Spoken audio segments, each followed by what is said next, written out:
certain concentrated animal feeding operations, or CAFOs, currently report livestock emissions to the Environmental Protection Agency. Under legislation known as the Federal Superfund Law and the Emergency Planning and Community Right to Know Act, the agency's annual reporting rules require larger producers to estimate the amount of materials like ammonia and hydrogen sulfide their operations release. However, earlier this year, a federal court of appeals ruling paved the way for those requirements to also apply to smaller-sized operations starting November 15th. Before that date, the EPA had asked the court to postpone implementation. That didn't happen. Nebraska Extension's Dave Aiken says after producers began reporting on the 15th, he assumes the overload pushed either the court or the EPA to move the deadline to a later date. As of the time of this taping, we don't know when that is. Dave joined us recently to give more background on this issue. Under both the Superfund law and the Community Right to Know law, if you release over a certain amount of different types of hazardous materials, you have to report nationally and locally. Nationally, so that EPA can become involved if there's going to be any kind of environmental cleanup, and locally in terms of local emergency response officials if they need to respond to take care of a dangerous situation. How does agriculture fit into that, or how has agriculture fit into that? Well, ag has been exempted, not legislatively, but EPA did it administratively, and large concentrated animal feeding operations of thousands beef cattle or more, 700 dairy, 2,500 feeder pigs, they have had to report initially and then annually in terms, not as opposed to having to report every day. So why are we talking about it now? Well, in April, there was a ruling in the Federal District Court in the District of Columbia, Federal Court of Appeals, that said that the ag exemption that EPA had written back in 2008 was not justified by the legislation, and that EPA didn't do a good enough job of saying that, hey, this is just nickel and dime stuff. We don't want to, we don't want to mess with this. The court threw that out, and the EPA said, well, give us some time so that we can, be ready, because we're going to have tens of thousands of livestock producers reporting, and we don't know if we're ready to handle that. And so the judge, so the court said okay, and they gave them extensions, but the last extension ran out November 15th. This was for smaller CAFOs. Smaller than the 1,000 beef cattle or 2,500 feeder pigs.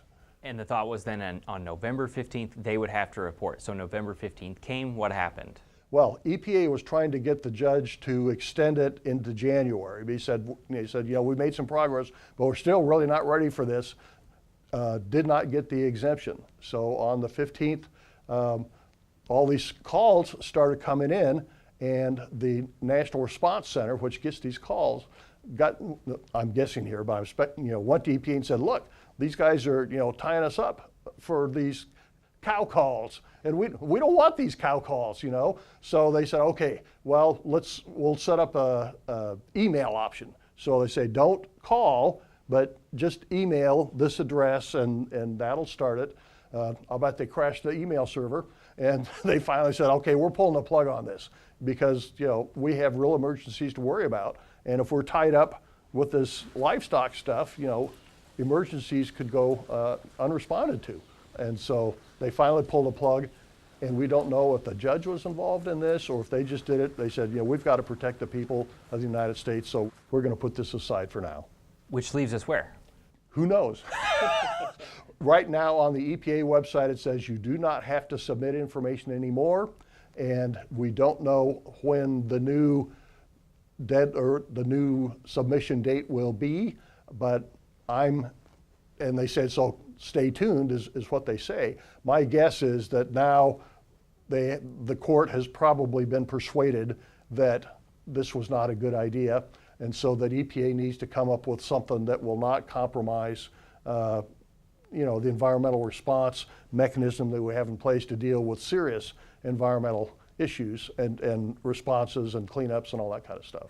Give me the background on what those smaller CAFOs would have to report and how they would determine the numbers. Well, one of the big things that has been so confusing is that there are no good numbers.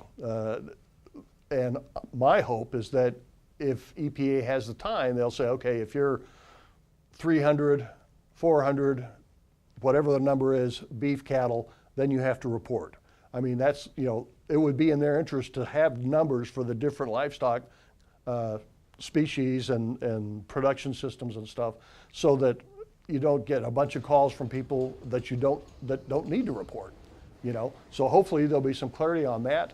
EPA has said that they're trying to work on a simplified reporting form so that it'll be very easy to report. And I'm again speculating, but I'm guessing that they will have another number to call rather than the National Response Center, which is the true emergency line. They'll come up with another one, say you can call this one, or better yet, send us the email and we'll give you the number and send you the forms, and then you have 30 days to submit the forms, and then every 12 months after that.